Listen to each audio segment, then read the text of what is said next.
In the comics, Muse was introduced at first through his artwork, a painting on a wall with at least 60 people's blood mixed in.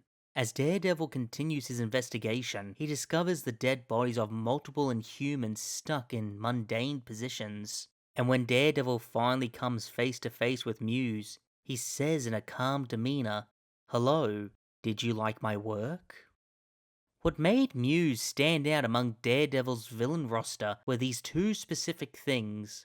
First, Muse had a condition that caused him to be akin to a black hole of sensory input, so it was difficult for Daredevil to sense him.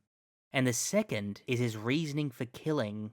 There's always an understandable motive for Daredevil's villains committing murder. Kingpin kills because he views it as a necessity to lead the criminal underbelly and because he has a short temper. And Bullseye kills because he's a psychopath pushed in a violent direction. But Muse kills because he doesn't view people as people, but materials he needs to make his art pieces. Like he was cutting pieces of clay and shaping them into a sculpture, in some cases literally.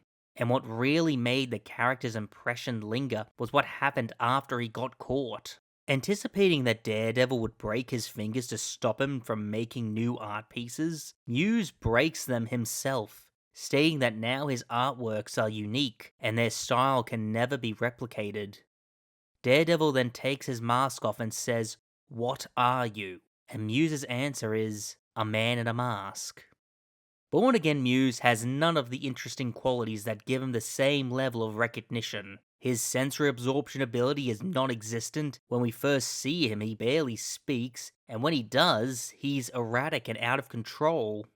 There's this false belief that if you want to write an intimidating, insane character, they have to be over the top and loud. But being loud doesn't make someone intimidating, at least not always. It makes them annoying. What makes an intimidating villain is that they can commit heinous acts while having a cool demeanor.